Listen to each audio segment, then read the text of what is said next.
So we spent some time looking at the importance of maintaining your own personal spiritual vitality as a ministry practitioner and having the foundation set in loving Jesus more than the mission and having that as the base for all that we do as a ministry practitioner, which is the foundation. It's extremely important.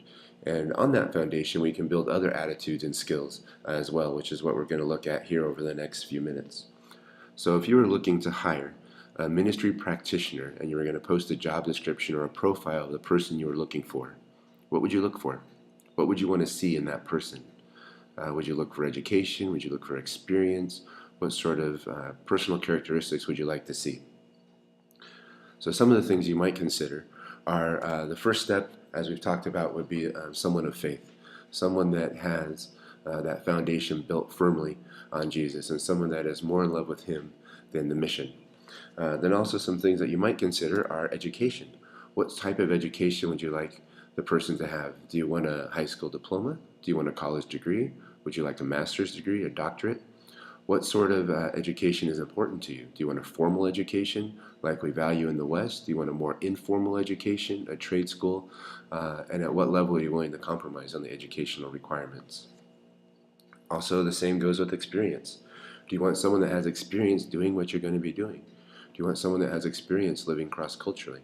Do you want somebody that has, maybe there's going to be an education program that has worked in other school settings or educational type settings before? Is experience an important thing that you're looking for? And also the intangibles. What sort of characteristics would you like the person to have? Patience, flexibility, the ability to move between cultures, bilingual. What sort of things would you like to see in the person? What are the most important things? In my job, I get to hire ministry practitioners, and as I look for people, I tend to steer more towards things that are unteachable as being the non-negotiable requirements. Things like the character qualities, things like the willingness to serve and to learn and to lay yourself down.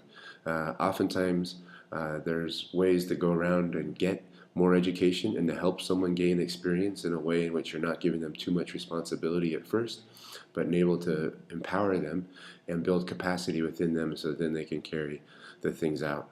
But there is no perfect job description, I don't think. And what you look for is going to vary depending on context and also on the team or the lack of team in which the person is going to be working. It's also important to remember that as ministry practitioners, oftentimes we can fall in love with the social side of what we do. But being Christian must exude through all that we do. St. Francis of Assisi said centuries ago, "Preach Christ at all times. If necessary, use words." Jesus always has to be on display in the way that we do things and how we do them. As ministry practitioners, the ends do not justify the means. The means must be full of Jesus as well as the ends to which we're working on. And being Christian has to be part of who we are. It can't just be something we turn on when we're at work. It has to flow through us when we're at the grocery store, when we're playing at the park with our children, when we're at the hardware store or the bank, because people are watching. People will notice. People will sit up and notice, well, that person practices what he or she preaches. Oh, that person doesn't. And it'll either validate or invalidate all that you're working for. And it's also important to remember that just like the communities that we work in and the people we're walking alongside, we're in process. We're constantly being transformed into the likeness of Jesus and moving more into who He created us to be, and to give room and space for that, and also to be transparent in that process. People are drawn to folks that don't think they've arrived, but they're drawn to people that invite them to join them on the journey, and that's what being in process is all about. It's also important as Christians to be full of Christ-like character, to be reliable, honest, to be transparent with our joys and our struggles, to live simply as opposed to extravagantly in the communities in which we're in. We don't want to call attention to our lifestyle.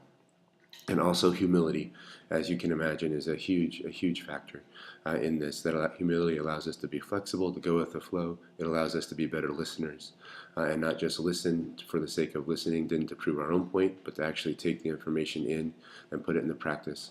So we must hold ourselves in a humble way. And it's also important to not just be Christian, but to be professional.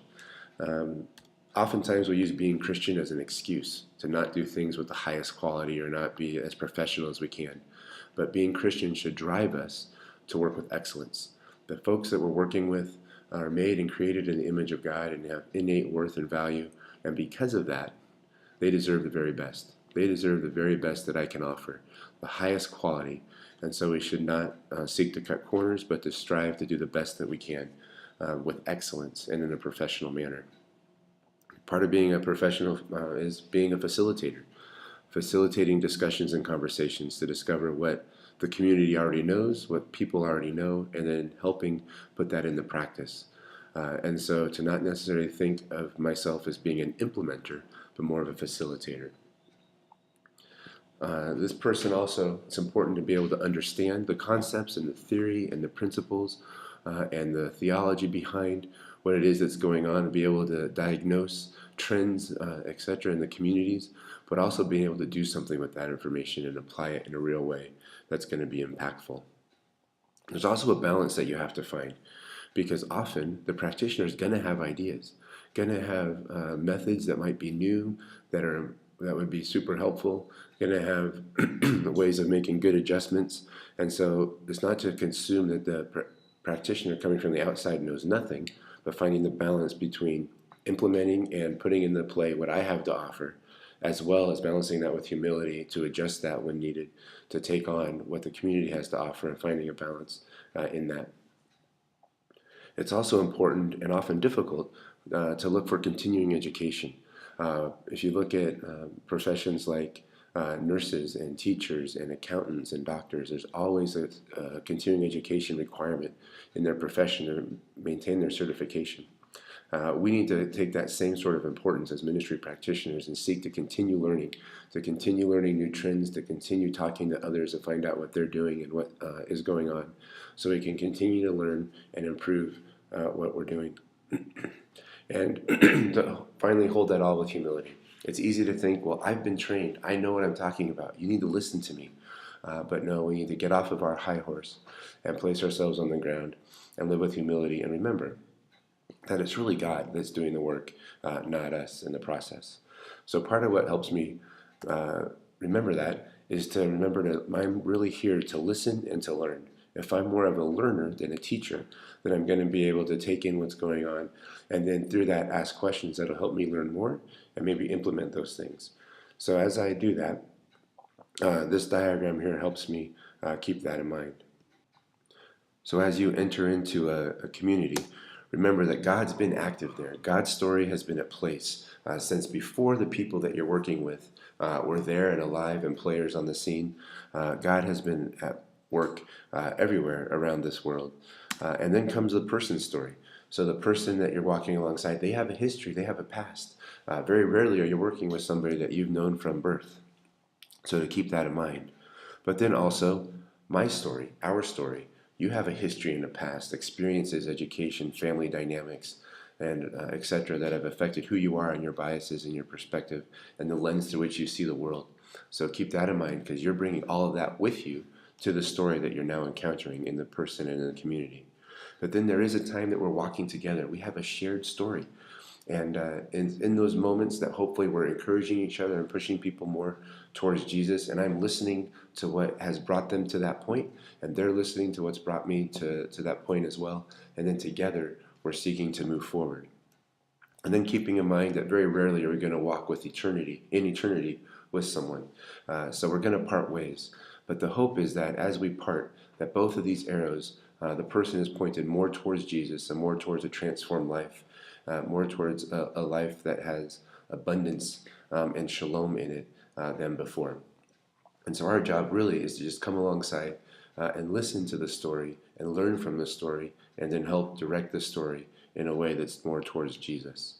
And so Brian McLaren said, so I try to remember that I am here simply to fit in with God's initiatives toward this person, whom he loves far more than I ever can. This is extremely freeing to me, to remember that God loves the person you're working with more than you do. As much as you want to wave a magic wand and you want to make everything right and whole and just for them, you can't do it. And we're human. We're going to reach a point in which we have nothing else to offer.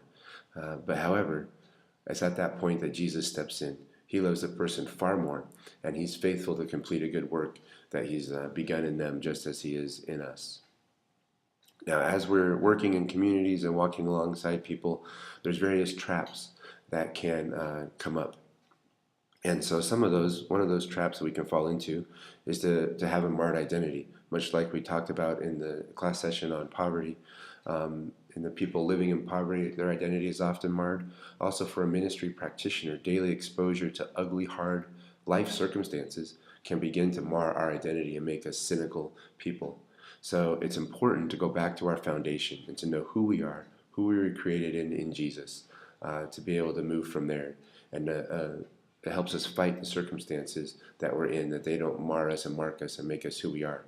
It's also important at times to step back and to remove yourself from the circumstances for a weekend, for a week, to get a breath of fresh air and gain perspective, and then move back into what's going on. It's also easy to fall into the trap of loving the struggle or loving the cause or loving what we're doing so much. We're making a difference. We're going to create a just system out of an unjust system. We're going to do amazing things, and we love the struggle, and sometimes we run over people in the process. So as opposed to loving the struggle, to love the people that we're working with. It's really all about people anyway. It's also easy to think that I have to be successful. I have to have results. We do want to do everything with excellence like we talked about, and we do want success that can be defined in a lot of different ways. But ultimately, we're called to be obedient to what God has called us to do. We're called to be obedient in the circumstances. We may not see quote unquote successful results, but the Lord is more interested in if we were obedient to live out what he called us to do along the way. It's easy to become blind to what's going on. It's easy to have circumstances and situations blind us. It's easy to not be able to see the whole picture and have tunnel vision with what we're doing. And so it's important to ask the Lord to give us discernment so that we can step back and see the whole picture, so we can discern really who are the players that we should be listening to, who are the key people in the community. Oftentimes the key people in the community might not be the leaders that have a title. It could be the informal community leader that's really going to be able to help you and be able to help their own community. It's easy to play God in the lives of the people that we're working with, unintentionally or intentionally, to make decisions that aren't ours to make for them, to steer the direction in ways that we think it should go, as opposed to the ways that the Lord would want it to go. So what helps me, as opposed to playing God, is to bathe everything in prayer. And pray that God would bring the kingdom, God's kingdom, on earth as it is in heaven. And as I seek God's kingdom to come, it empowers me to let God be God and me to do my role as a ministry practitioner. So we've looked at lots of different characteristics and spirituality and things in Walking with the Poor. Myers says this: an incarnational spirituality is one that draws near and listens before it speaks, one that loves before it acts. An incarnational spirituality is a self-emptying spirituality that accompanies the other while making no demands for itself. This kind of spirituality believes that God is always present in the world and among the poor, and that this reality can be recognized by discerning eyes and ears. These kinds of people listen and love and are curious about God, about what God and the poor may have to say. They wait, look, and listen. This kind of spirituality is based on being present. Present to God, present to the poor, and present to ourselves. So that sums up a lot about what you want in a ministry practitioner. Somebody that draws near, somebody that listens, somebody that recognizes that it's all about what God's doing and not what I'm doing. Somebody that places a great amount of importance on indigenous knowledge, on what the folks in the community that find themselves in poverty know, and their opinions and their ideas. And finally, someone that's present.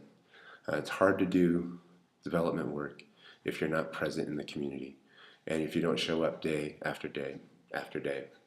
So hopefully this helps give you an idea of some qualifications and some attitudes and skills that are important in the life of a ministry practitioner, and are maybe skills that you can develop in your own life as you seek to glorify Jesus.